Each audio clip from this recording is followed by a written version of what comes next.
Moment de grande émotion.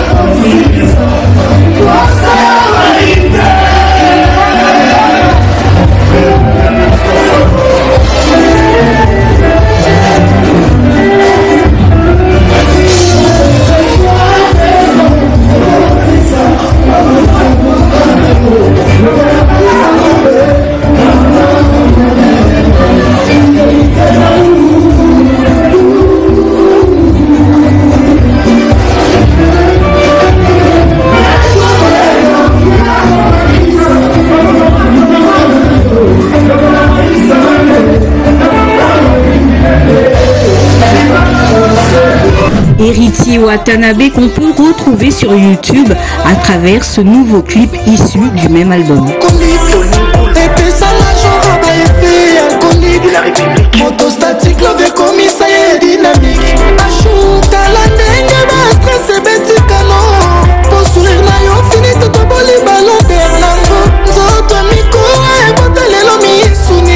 Pour ta présence, avec un jour amour. Si je visitais, je t'aurais donné mon royaume.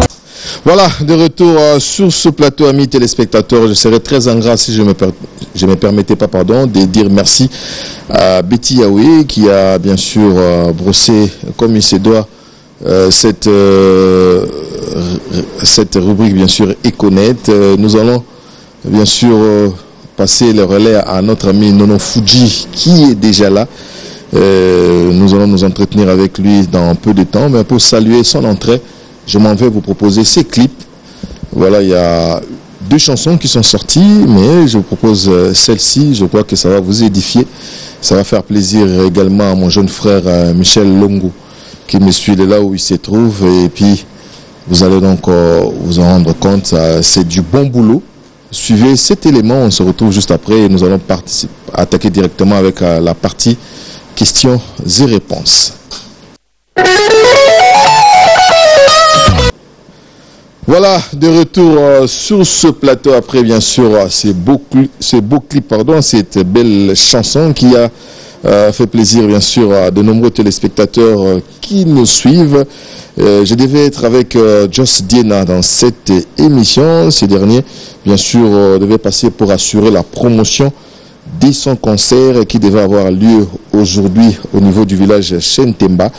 Voilà, donc ces derniers s'est excusé et puis il nous signale que le concert qui devait avoir lieu aujourd'hui au village Shentemba est reporté à une date ultérieure, mais n'empêche, le 30 juin, il sera à Njili, na 2 saisons, donc au Njili Nyonso, Tokuta na besoin na 2 saisons.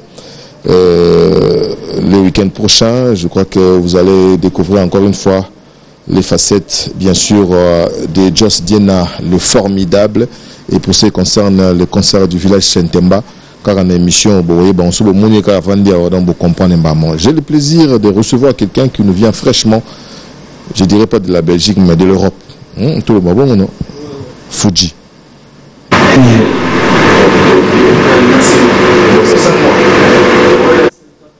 Oui. C'était pour la bonne cause. Ouais. 2 chansons. Des chansons. Seulement des chansons promotionnelles on a lancé. Oui. Donc, après, la bouleuse continue dans le studio. Voilà. On a un fanatique à Oumela. Oumela. Ouais, on a profité d'un peu, ça va bon dimanche. Na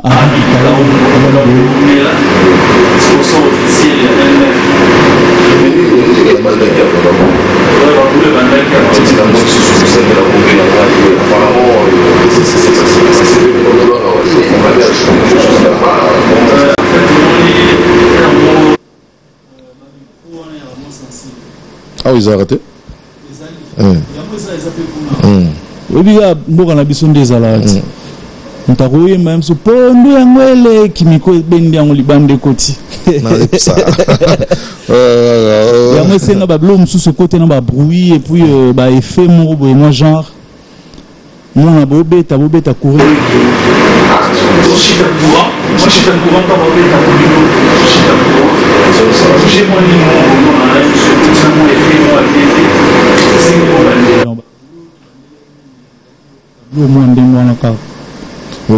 Mais dans l'ensemble, ça va. L'album ou bien quelque chose? Est-ce que Bablo rebellé? Mais l'album en soi, c'est quoi tu as quand? Ouais, bientôt là, nous avons Kicho pour expliquer tout. Date précise parce que au moni musique c'est un élément technique. Calculer que aussi ça joue tel mais technique et même nous belé il faut modifier musubo kende na vitesse ndula ngoy kende lelo faut que ka ndenge kende. C'est-à-dire que ba style isa moins belé, moins ba diversité ba style et puis moins métissage joana et moi senga ba style moi ezala to bouger ba nini. Non OK bon moi ozonga pezali. Ozonga nini? Ozonga so peut-être. Na okota suna senga so visa. Visa ta visa zo que était toujours comme moi maman on est ça là. Quand ta visa zo que était baliki ta visa.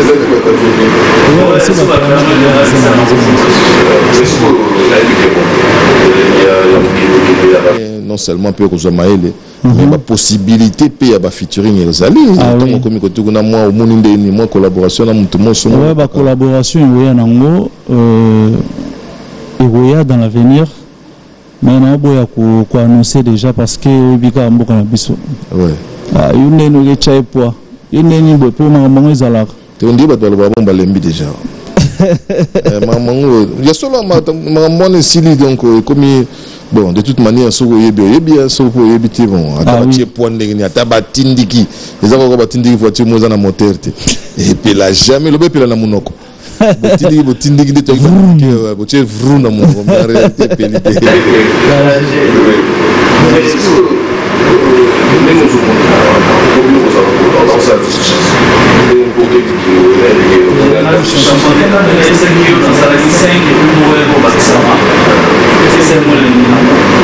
bon on a suki na wana o commenter o na vimbisa te so atabaye na so bana bibende wana bazela projet mususu na bibi ndo fuza non on a fanda ka bo matalatala ya bakisaki mwelo moko wa na bakisa mwani ni on a puto comme na 12 15 ti comme saturé et 15 c'est trop déjà moni na to bandalala oui na olinga tena satirer na terrain na banzimbo belé oyo suivi à promotion et zalamon mobulu parce que non bundanga moko sans producteur et puis voilà mais na kengeli boulot honnêtement na ebsa yo boulot kitoko merci mais promotion moins lenteur et puis na sepeli yo moye pour assurer promo ndenge kaka ezalaka mais na kati ya mibale boso ko promotion zo balbisi botant to ko na 7 wana est-ce que zo mona te que le ka ba problème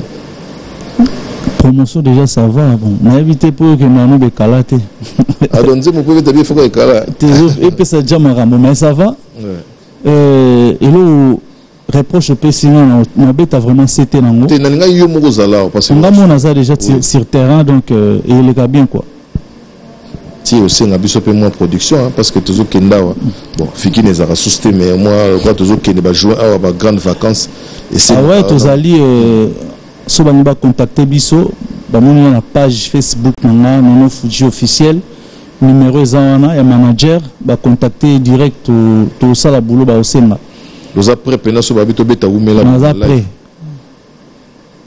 c'est que Jibarane a raison. Donc, tu as une BCB, tu as une caïne dans la poche, tu as une musicien déjà.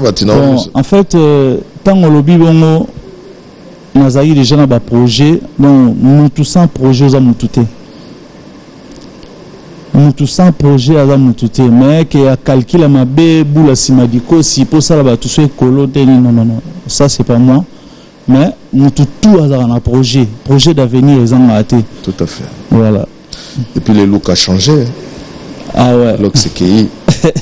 Et bah conseil mutal bossa pesa ngayo. na biso ki lok se kendaka te na rumba na biso ya ko tikelo likeke na podium wa bino bakanzi au rasta donc na ça qui bat bazolo banon merci garçon ça va au monde merci Mignoni ezongi Obini ezongi Mignoni mignon quoi ouais Mignoni mignon c'est gain na pese mbote place à chef na biso ce qu'on a une question moko honnêtement parlant ouais donc bimisi on a bien des singles là que là qui Simbate 2 chansons là voilà et ça ira bien on est na digital là on a bendani na salle chaîne nanga vous la pe chef non ça va c'est un beau truc non on continue comme ça banama ya BCBG à mon côté à Bengio si tu nous as texto et bah félicitations donc voilà ah félicitations netia banane boulot et bah félicitations vraiment bon boulot courage continue promotion et tout ouais solo ouais les gars bon et ça yonde et ça un plaisir bon ce qu'on a banama ya BCBG le musicien ouais presque leti bon bah au ballon BCBG surtout bazo bangate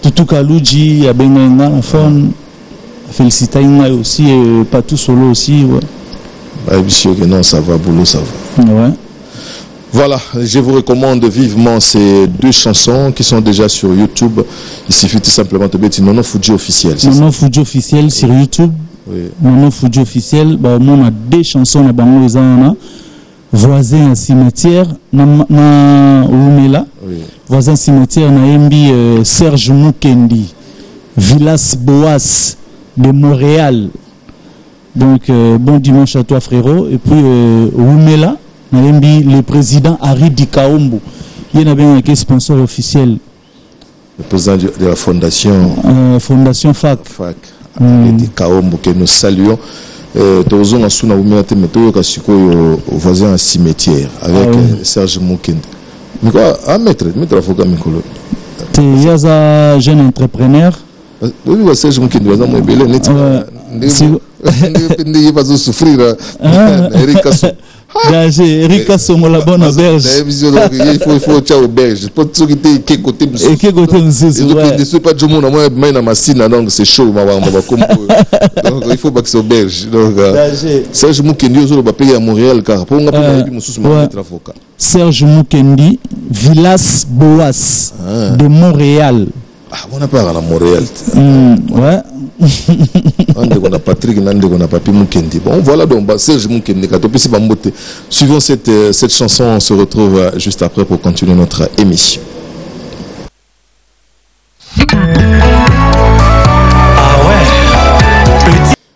Voilà, de retour sur ce plateau voisin à cimetière. Vous voyez que titre en banque ça. Et puis on peut signer puis non que ça on peut na Mobwe. Il y a un zéla batutu, mais est-ce que place moi même absura na mawa.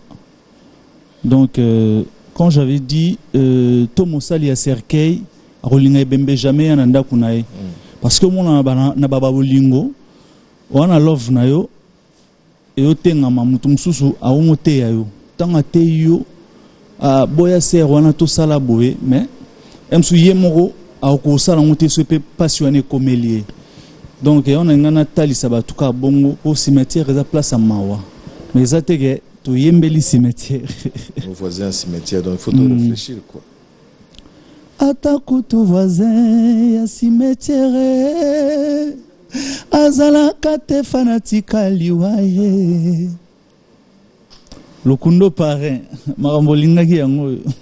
Voilà, donc je vous signale que Nono Fuji est déjà dans nos murs depuis hier, il est là et je crois qu'il va rester longtemps pour pouvoir assurer la promotion de son album et je me permets de souhaiter un bon dimanche à DJ Russell qui nous suit de là où il se trouve. Donc, où me la péroya pour DJ Russell a vu donc et Kala karaté, il faut que moi boîte. Si bon, voilà ils ont façon rolobela. Tantôt be Kala. Na ba onyo. Ezo sangisa ba place to musique ya makasi betaka. Oui. Et puis je me permets de saluer aussi Ngambe Didier Atenda, bien des bonnes choses à toi Ngambe Didier Atenda. Dans un peu de temps, nous allons suivre donc la Lina Foot, comme vous le savez. Et je me permets encore une fois de dédier cette émission. Je crois que cette émission va apporter de la gaieté à tous les Goumatraciens. Je sais que hier, dans nos réseaux, dans nos groupes WhatsApp, vous allez voir comment ça se passe. Là, Vezokita, il y avait donc une partie de la population, il y a Goma en train de se déplacer, aller vers le Rwanda, pour nous locata, moi, abri. Et nos amis Goumatraciens, nous sommes de cœur avec vous, monsieur Vani Bichouekwa, donc là, comme Tina Serena Hotel T, comme pété dans Linda Hotel, là où l'architecte André Ngonja a Saïlabiso, un bel hôtel de ces côtés-là. Encore une fois, nous sommes de cœur avec vous. Et Salabiso, bien, il y a encore réconforté Bouno, donc Salabiso, bien, mon il y a Saranate. Alors, Tozoni, non, Fuji, pour te continuer, donc, les Kaisalara, mais, et là, au moins, comme il peut caractériser, le comité Misalara, Biso Bandakala. Moi, porte-parole, pour y avoir le est-ce que vous pouvez dire Makamboana? Ouais, porte-parole, Bazami Balé. Oh. Ouais, le Nicho, on peut pas pandiger. On avait mission Moussoussou. Oui. Toi, on Martin, on Arbac. Aujourd'hui, on a monté. T'es si comme monté. Bah, tu n'as pas l'air, bah, ça, non, on va monter. Ah, donc, bah, un exercice en ouais. Pour ne pas poser, il faut le battre. Bateau, et puis. Et tu sais, il faut que vous ayez un BCBG. Pour que vous ayez un BCBG, si vous ayez un BCBG, on a un BCBG. Ah ouais, non, créé bateau. Mon BCBG pesa parler langa atabato BCBG bara batu na biso. Mais parmi les conseils et puis félicitations parce que les lots toujours vivre dans les réseaux sociaux, tu étais présent chaque semaine mon moi directement aux sala pour comprendre les ouais, merci beaucoup. Mais na tanga ngana ke na mingi na ba kotanga ba commentaire ya bato. Na tanga ba commentaire entre autres bato bazo ah non prêtre longo la lox na mona pe na mona gion. Ouais. Vous comprenez? Mais mon copain, le bail n'a pas ma bête à l'objet. Ah, nanti le collègue, boy, ça Fuji. À Kenya, Nanzila, on a été, il y a un match, wana. Quand on a passé une balle de match, il y a un match amical, il y a un problème. Changeant un combo. Bon, vraiment, na. Bon, on a eu des provocations. Des provocations, tu as expliqué, il tout bien. D'ailleurs, aux acquis, on a une conférence de presse. Na bagyo moni balle de match, déjà na place dans Ouezali. Et puis on a un match amical, on a s'entraîner. C'était juste ça. Les acquis sans polémique. Si vous avez polémique, les gens mal intentionnés, on comprendre qu'ils ont bien été. Par après, on comprendre na direct, na émission sur les cas qui n'expliquent qu'ils ont bien. Bazoa qui éclaircissement, comprendre qu'ils ont vraiment été que ils ont pour la polémique derrière. Donc voilà. Donc on change combo. On a changé combo. Jusque-là, ils ont un match amical basé là-bas au Binango. Mais le logo, est-ce qu'il faut changer? Il paraît les affiches. Ils ont coupé des panneaux pour outil Mickey. Maman n'a pas tenu côté. Donc il faut. Ils ont un outillage à travail. Et c'est un peu musique et tambola. Ils ont moins soin. Et on est fort dans ça, ils ont soin. Bon, on appelle BCBG qui dit BCBG. Ouais, bon chic, bon genre. Voilà, merci à vous tous qui nous suivez. Nous sommes avec Nono Fuji, bien sûr. Bon dimanche à Trésor Barino Parigo. Donc, monsieur Bambote, Eric et Tikimboukous, pardon. Donc, contrôle technique et Tikimboukous. Merci pour notre contrôle technique. Bon, et contrôler Bisso. Kalate et Osadabiso P, bien Mogo ya Osaranate. Et puis, Maître Guy Mafuta Kabongo, Munayala. L'identité de Chikapa, nous te saluons. Mais Togo yoka tandamba, ngana fanatique ya Umela. Togo kata mwandamba. Bolingo bombanda lokola na Afghanistan, kotambola ne kenge, epai terroriste na ba munition, nazobanga tanta, epai détective azo suspecte ngai, nazobanga prison, akosaka nga conscience yebi. motema ezokoka te na koremplace ye na nani loyembwa motema zwano bambanda e kosaka nonga e kasi toboyana te pika bendele na motema umela e aridika ombo umela e moi soketo ngaye c'est chaud. Bon message bien. Moi soketo nganda kon horizon poebi remplaça na yesanza roi telemina kitina bokonzi ya ke tourisme alobaka moto remplacer été moi sina été moi na été aebite ketangwa telemaka moto remplaça kaemo pepe. Voilà, Nono Fuji, nous allons avoir match amical. Match amical. Match amical dans peu de temps. Donc, année au Kaka. Année au Kaka, année aussi la te babina biso, babina ba chanson itikali. L'apport des, comment il s'appelle encore, des patients Kousangila. Patients Kousangila. Pourtant, il faut reconnaître que tant il y a une BCBG, il y a ngana zalaité, nazali na orchestre quartier, tant on va déjà wana. Baza ba kulutumo ba spesa ba sala musala bien. Et puis 2019 à Kikin na BCBG tellement to ando beta betani mo ba live ebele. Na talaika touche na na comprenait que boulot zap na makasi quoi. Nde to garder peu contact pendant solo na biso bien. Le roi par exemple ta Belgique tango ba boulot comment pe na neti presque na suka. Tant ça là na mona ça déjà moi 80% ya musala on a sala qui après na contacté na ebisi pour na mixage. Na avec ngamona kota na bela le roi dans la Belgique. Voilà. Paul que la studio mo ya bien côté wana. Parce qu'on a boya ko pesa e position mobimba na ebisi ka na otinda disque dire kuna na Belgique na otinda la disque dire après Hollande la musala. Si c'est bon on aider dans la mix et puis na babula mike o to ko corriger. Na contacter après azaki ne pe andima ginae proposition nanga to commune ebisi bon yo zela. Non, il y a un titre de bureau le 19 décembre. Oh, le 19 décembre, on a mon ébène à mon oya. Ça qui est surprise car bon, on peut aller bon après. Tant on a commis, na benagi penante, il y a talisco na page officielle à monde na kitina za vingtaine et puis aller on sous na Caribunda contacter na. Oza puis na ipsi na hôtel mo na avenue Louise na Bruxelles et puis même avenue Ganaï. Donc Louise ko na coin na Vanderkin derrière na coin. Okanga ba kombo. Na kanga de. Ah na bosala. Après to bengani wana to kutani nde to sala e close na mususu. Mais ce que bon ngana zagi na ye enfin to bengana parce que je devais aussi l'avoir au téléphone parce que non nati j'ai aimé le boulot que j'ai fait ce que mon collègue c'est na benga peu à distance et ça va bien. Après ça, moi, impression par rapport à Moussala. Albinangabi, tu l'as surpris. Albinanga, Azanango Penza, donc, et puis, à mon œuvre, il y a Bongo, à ce moment, il y a quoi aider. Pour Nabi, j'ai vu comment est-ce que j'ai bien pu Simba dans le Boko, Ndeni, Nimozongi dans le mouvement, Neka Olobiano, Betty.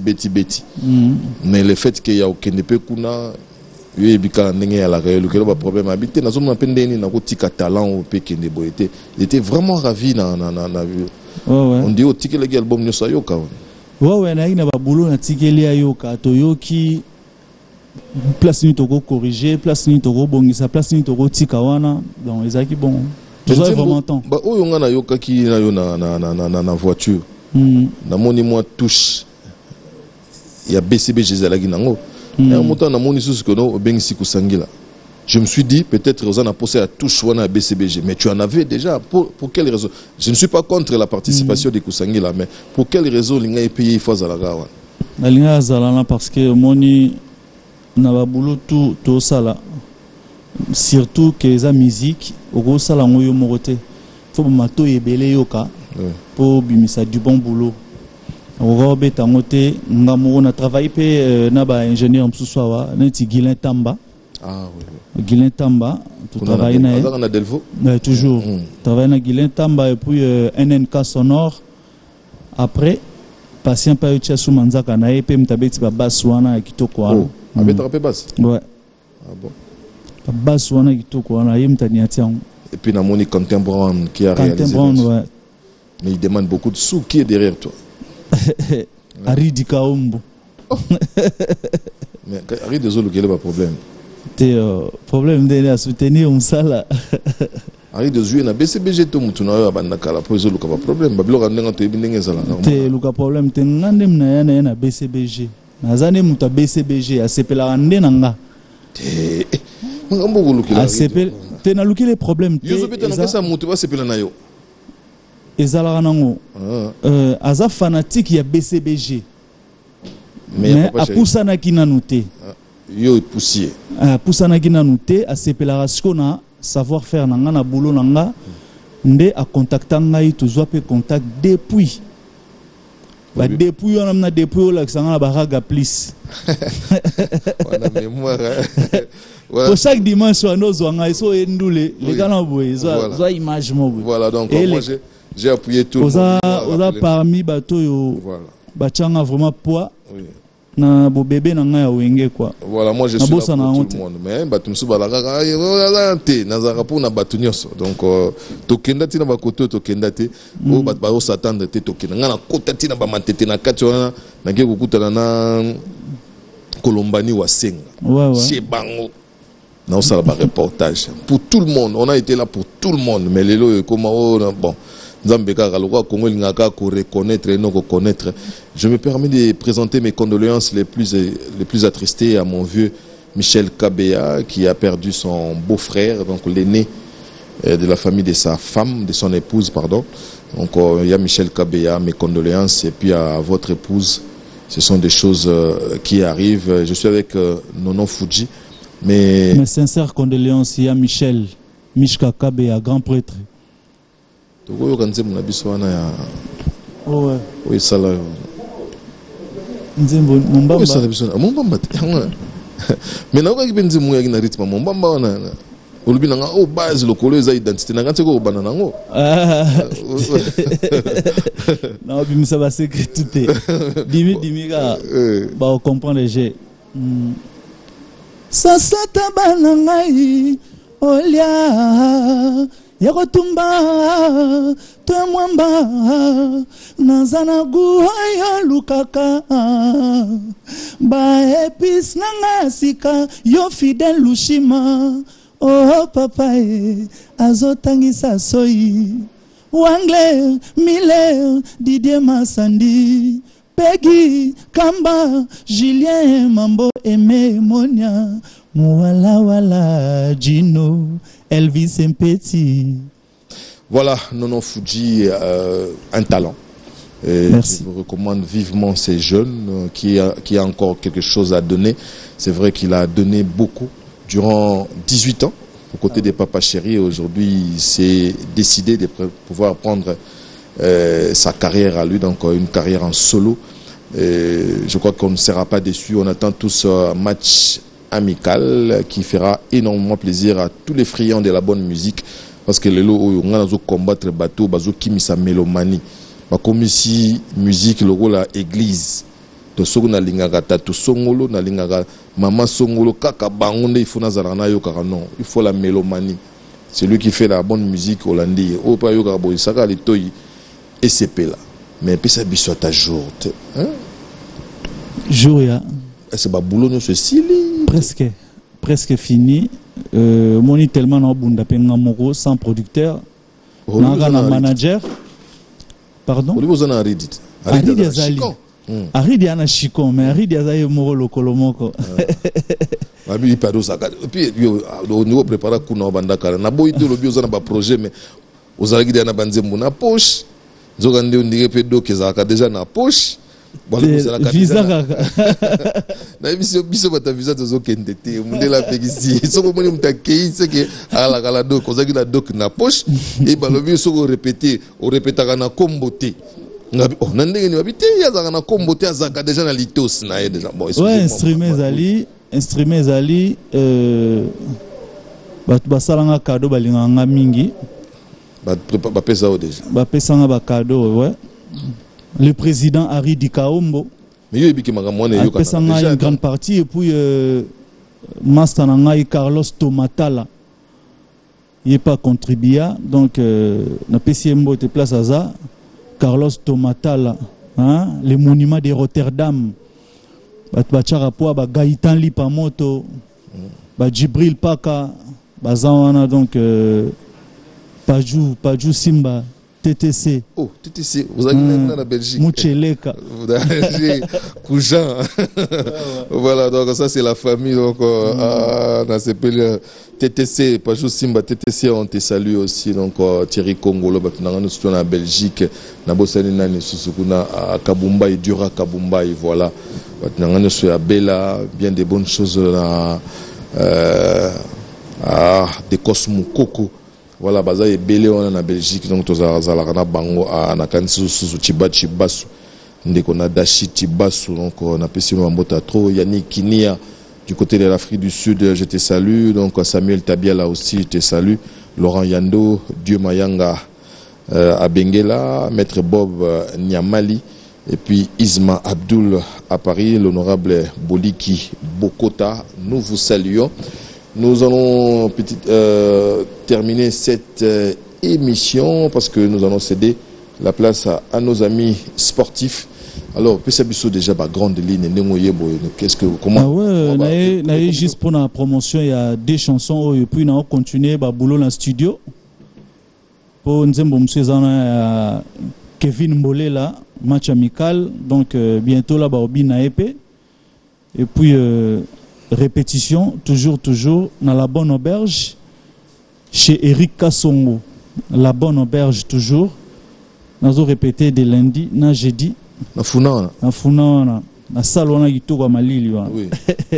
To bina, to répété, voilà. Au salon, on a salon côté, on a. Ah ouais, ça va lokolo. Lokolo palais. C'est quoi son doule, on y a tapé bilogo, il y a papa chéri. On a invité en répétition. Comme ça, il y a jugé. Ce nous l'avons au Kokatote. Mais quel est le répertoire? Parce que dans mon arabe, on se voit pour mon arabe, non, bêta, on se peut la bakanda, on se peut saluer au pénal lettre de manière officielle. Il est strictement interdit à Nono Fuji de prester et de jouer les chansons de. Donc, on a un répertoire parce que tu as concert, tu as mon bamba, tu as voisin cimetière, et puis tu as oumela. Tobeta banzembo tout ya Congo tobeta banzembo ezebele na oyemba banzembo na yemba na BCBG banzembo ezana na banzembo na ebimité na oyoksa bato na banzembo na yemba na acoustique. Ah oui. Voilà Nono Fuji égal à lui-même un vrai soldat. Nous souhaitons un bon dimanche à Edo Bila billionnaire et à Annie Kelekelo à Londres. Voilà, il faut faire avec ma banga na habité sona yaka nango donc na goma ma kambezali mais batu balinka batanga bakomo na bango donc on ne peut rien. Papi matala tala matos. J'en profite de l'occasion na encourager banato ya Goma. Oui. Je suis de cœur avec vous hein N9 Nono Fuji artiste nabino. Donc na bosanité David Kalinga na Goma Nasili Kingi on est ensemble. Bon, et puis Vienanga, Vincent Mangala, bon séjour, tous ensemble quoi. Voilà, à tous les Gomatraciens, on est ensemble. Il y a Néné Anangi, Ayatola, Tozanayo, donc courage mon frangin. Et puis Navar Down, il n'y a pas les Kakotaba Goma, donc Mich Papanga Soudi, courage Nayo Djikembaya, Boni Djikembaya, Napesho Bambote, et puis sans oublier Vincent Bolengue. L'homme des mensonges et vérités, Topesio Bambota trop, Boni Bassango ya Claudine. Merci aussi les Sénabiso. Tu vidé déjà. Belle chemise. Hein? Ah, merci beaucoup. Ouais, on a profité de l'occasion. Bon dimanche na honorable Edi Yeli Molangi. Et puis, naba staff tout. Les vrais, et puis il y a BCBG, vrai, on appelle ça un bon dimanche, pour aller bébé qui est dans un aïe awa. Vrai, BCBG. Il y a BCBG, on appelle ça un beauté. Donc, naba tout balinga NF, nabo sanité cour suprême. Tati Louindoula, Félio Gobani, Trezeguet Barino, nabo sanioté Gisèle Touaka, maman présidente, le manager international Wangler Miller. Et puis, on appelle ça un bon dimanche nangaï. Na Elvis Mpeti, on est ensemble. Et puis la question moko ezalwa aller tilisa sinanga moko. Ah ouais. Donc nada na mon problème à misoume na moni question. Question ezani. Abina nga déjà que soko tourner dans Fuji album e bimaka ano saloka ba jemo ko. Ngayo point. Ote ano saka mo ba jemo. Mais ti o yo comprendre R et robim. Et puis ni ebim. Erni. Abisogo qui a match nini bimi bal de match bimi kuna yope oye to la. Bakosi. Wana ba polémique. Babi uzo zela ka ko fandi babi ndeza no sosisi nyonso. Omundo zo tana oki presque ngabia. Wana ba polémique. Tana ndo ko mama. Te na ndenga mabete. Uzo zela ka bal de match kuna. Date officielle ya bal de match na yebi ngote. Kasi uzo zela. Te sous date na bisope na ko annoncer bon so eza coïncidence ekutani te ça la tout la coïncidence te po yo linga polémique te ça la tout so bomba tie mukolo boyeyo olobi on a ce qu'on a boulot manager Wangler Miller les managers internationaux qui ba pekisi pa NL Wangler Miller so yo ki ba de match kuna so ba tie non le 2 juillet yo ki ne atana août Wangler Miller ko lobate ko ici bilo musique ezala ko te o biloko soke umeli ko polate soke za bien ezaka bien Wangler na uta acha na uta ouais pas de problème pour ba niveau zozela ka kuna o yetola ka wana ko kanga bonka musique soke ndande ngona te ngana parmi ba artistes ba sans polémique donc so ba compter ba artistes ya sans polémique na Congo ba cha penga na kati parce que moi j'évite ça. Ça va nous servir à rien. Donc ça sert à rien, il y a pas polémique et tout parce que ming dans la musique. So tali la plupart il y a bateau, il y a pas personne ba fingaka. Au moins na ba bifinga na bango et na ba vie plus que banzembo. Des fautes. Donc ce qu'on a à comprendre que na ko calculer ngote en aucun jour atam ta ligue finga cholia ini auto goluba lobine na calculer te oh wina yedemwa bebe sekisanga na longole lonyamawa nani abeti bebe nanga na mabele. Voilà, amis téléspectateurs, c'est toujours un vrai plaisir de vous retrouver tous les dimanches. Ah bon? Ouais. Gédéon Maïcha, Nazoya Matadi, et puis le Kundo Parrain, Kade Kembo, Tom Skinkela, Boyebi, et puis Messieurs le maire, Patinzouzi, na le Gouv, Atumatubwana, Nazoya.